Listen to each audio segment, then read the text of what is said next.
Hello guys, welcome to the Brain on Simbarashe show. So today on this show we are going to be looking at a sociology topic. You are familiar with this topic. This topic is called gender. Okay, but before we get into the video, please just show some love by subscribing to this YouTube channel. It will be helpful for the channel to gain more audience and to spread to a wider population. So if you have some much love, just show this love by subscribing to this YouTube channel. So I explain whatever that you want. I explain in a way that you understand. So let's get into the video and start looking at what gender is. So watch this video till the end.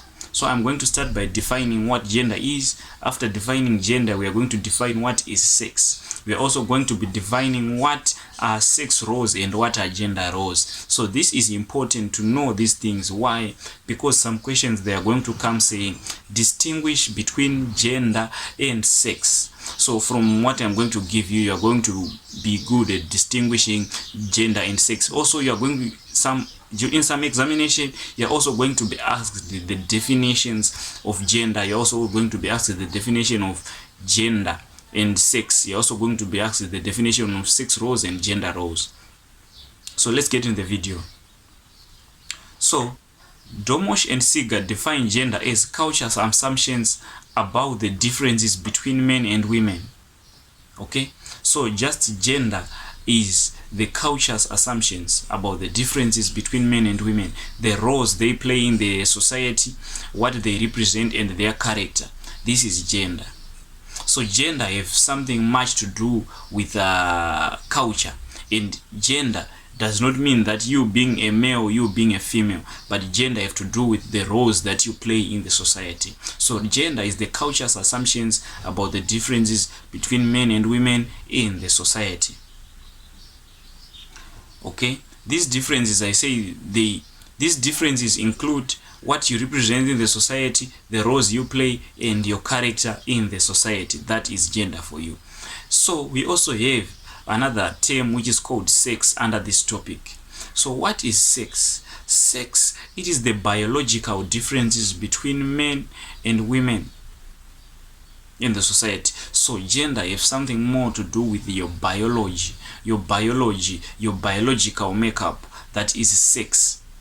Okay, sex, it is the biological differences between men and women in the society. So sex, the differences between gender and sex is that sex is to do with the biological differences, while gender is about culturally constructed roles, okay, allocated to men and women. Okay, so we have sex roles. What are sex roles? Sex roles are duties, activities, tasks, or responsibilities, and these task roles, duties, and responsibilities, they're undertaken by men and women in the society, and they are inevitable because of their biology. Okay, so these are roles, duties, responsibilities, and tasks undertaken by men and women in the society, and they are inevitable because of their biology. What are these things which are inevitable because of men? What are these responsibilities, tasks, and duties which are inevitable because of men's and women's biological differences? This includes impregnating a girl. Impregnating a girl is a role, or is a role that is inevitable. Okay, to women, we can say getting pregnant or giving birth is another inevitable responsibility, which is a sex role. Okay, so we also have what are known as gender roles. So what are gender roles? So gender roles, these are tasks, roles, responsibilities, and duties which are carried out by men and women in the society, assigned to them because of their culture. Okay, so these are roles, exactly, roles, tasks, duties, and responsibilities which have something more to do with culture. They are assigned to men and women because of their culture in the society. Okay, so now let's look at the theories of gender. Let's look at the theories that talks about gender, about the differences between men and women. So the theories we have the biological theories. They have to do with the biology of people. And then we have social theories. These they usually talk much about the society influencing gender. And then we have the social biological theories. These are the theories which combines the influence of culture and the biology on one's gender roles. Okay, so let's start by looking at the biological theories. So the biological theories we have the hormonal theory. So what is the hormonal theory say? The hormonal theory argues that men have what are called androgens and or testosterone. Okay, so men have these hormones in them. I think if you do combined science, you know this. Men have hormones in them that are known as androgens or testosterone, and women have oestrogens. Okay, so these hormones that are in men makes men to be more aggressive than women. So this is what this theory say. So these hormones in men, they makes them to be more aggressive. These testosterone and androgens makes them to be more what aggressive. So women have oestrogens. So these oestrogens, it makes women to be less aggressive. Hence, it makes or it creates an imbalance between men and women. So, while least men are more aggressive and women are less aggressive, this means that women have to take less strenuous tasks like house chores, looking after the children. And since men are more aggressive, they usually end up partaking in roles like hunting. So according to this hormonal theory, according to the Halalambos and Holborn, it says that female rats which have just given birth were injected with androgens, and these female rats which have been injected with androgens were resulted in aggressive behavior than the rest of the other females. So this shows that hormones, they can distinguish between men and women. Okay, so we also have the brain lateralization theory by Gray and Bafari. So these Gray and Bafari, they argue that human brain is divided into two hemispheres. So if you look at the human brain, you see that the human brain is like, it's have a division. So that division, it is the one which is called the brain lateralization theory by Gray and Bafari. So they are saying that the human brain is divided into two, the left hemisphere and the right hemisphere. So they say that the left hemisphere is dominant in girls after the age of 2. Okay, and the right hemisphere, I need you to listen to this, and the right hemisphere is more dominant in men.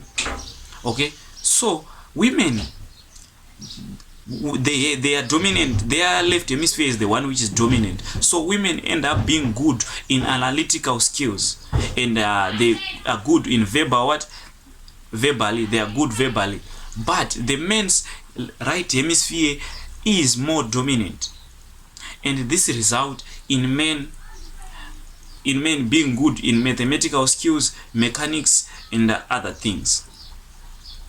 While at least the left hemisphere in women makes them good in verbal abilities and analytical skills. Okay, so the right hemisphere is dominant in men. That is why most men have the ability in engineering, physicians, mathematics, etc., like I have said. Okay, so we also have what are known as the socio-biological explanations or the socio-biological theories. Okay, so these are theories need to be really understood. Okay, so we have a theory by David Barash. So David Barash just says that both men and women, okay, they put up their best abilities in order to find the best men or the best women in order to pass their genes in the society. So let me read out to you here. Okay, so the This theory by David Barash argues that both sexes employ different strategies to maximize their chances of passing their genes to their offspring. So this theory is just saying men and women, they put different strategies in the society so that they could find the best males or the best females for them to pass their genes. Okay, so let's take for example me. So let's take for example in the society, we see that men who are more aggressive, men who are more aggressive, who are huge, they tend to take more women than men. Why? This shows that men and women, they are employing different strategies in the society so that they could find the best men or best women to pass their genes. Okay, let me find another thing here. So this theory says that it is more profitable for women to be coy, to hold back until they can identify males with the best possible genes. So sometimes this theory is just saying it is best for women for them to coy and hold back so that they could also find the best men that could be suitable to pass on their to pass on their genes. So this is what the theory is just saying, men and women employing different strategies in the society so that they could find best males which for them to pass their genes. Okay, so we also have another theory by George Peter Meadow. So George Peter Meadow says that there is a biological division of labor in the society. Okay, females have types of handicap such as during pregnancy, menstrual periods, lactations, etc. Okay, women are controlled. So what this theory is just saying to say is that division of labor in the society is due to the biological differences between men and women by George Peter Meadow. The division of labor that exists in the society. Why men hunt? Men hunt in the society because of their differences between men and women, because of their differences to women. Because according to George Peter Meadow, he's just saying that the biological differences between men and women causes division of labor in the society, because women have times of handicap like menstruation, lactations, etc. So they can do some other task in the society like hunting. So they have to stay back at home, look after the children. They have to stay back at home and do some easy tasks in the society. Okay, so we also have this other theory. So this is the theory by Parsons, and who is a functionalist. So what does Parsons say? Parsons says that he also argues the same with Peter George Meadow. Parsons is saying that there is biological division of labor in the society where women performs what is called the expressive role. So the expressive role, we just mean that those roles which are played by women, for example, caring for their children, nurturing their children. And Parsons is going on to argue that there is division of labor. He said there is division of labor in the society where women plays the expressive role, for example, nurturing for children and caring for children, while least men, they play what is called the instrumental role. The instrumental role just simply includes breadwinning. Okay, so Parsons, according to Parsons, since women plays the expressive role, okay, since they play this nurturing role, caring role, they have to take care of their men after they have came from work. Okay, so okay, let me look at according to Parsons, women should offer warmth to their men and children. Okay, they should be able to service their men daily as a way of preparing them for the outside world. So this is what Parsons is saying, that women, since they play this expressive role, they have to take care of their men, they have to take care of their children. And why are they taking care of their men? So that they prepare them for the harsh outside world. So we are done with this theory. Now let's look at the social theories.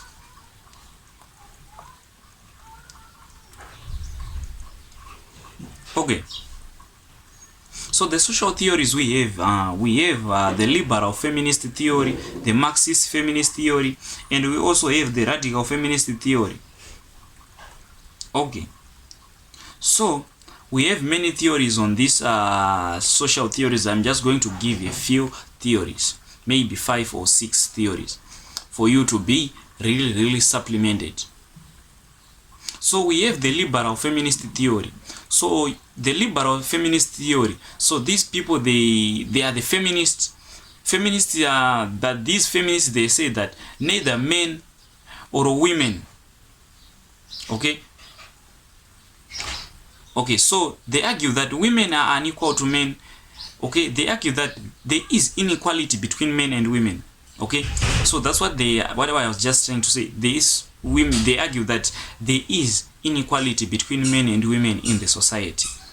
But this inequality, what I was just trying to say is that this inequality, they don't blame it to men. They blame this inequality to the culture of the society. Okay, so this inequality is encouraged by the denial of some opportunities to women. Gender inequality is therefore not nature, but is created and maintained by men through institutions of patriarchy. So they say that inequality is controlled. Okay, they say that they're arguing that inequality, okay, let me see here. Inequality is created and maintained, okay, through institutions of patriarchy in the society. What are these institutions of patriarchy?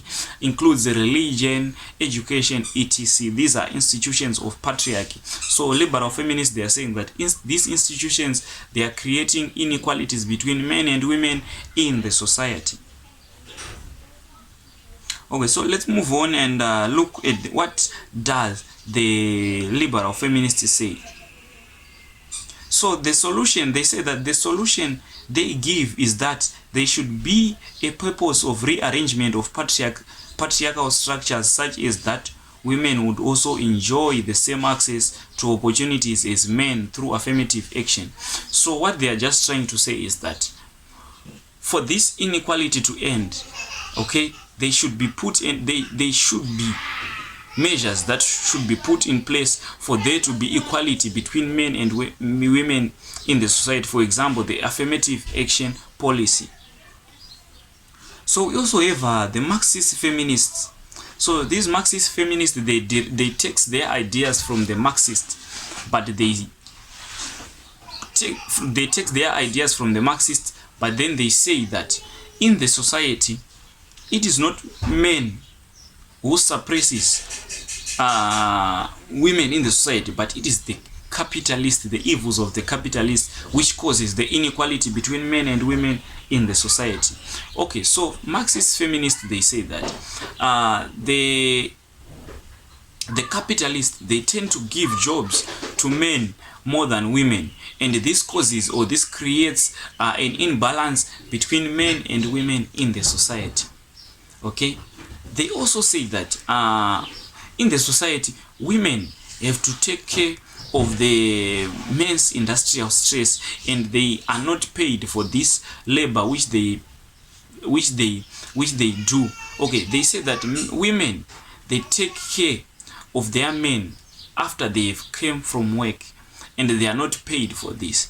Thus, this causes inequality between men and women. So we also have the radical feminists. So the radical feminists, they say that women, they blames women's suppression in the society because due to their biology.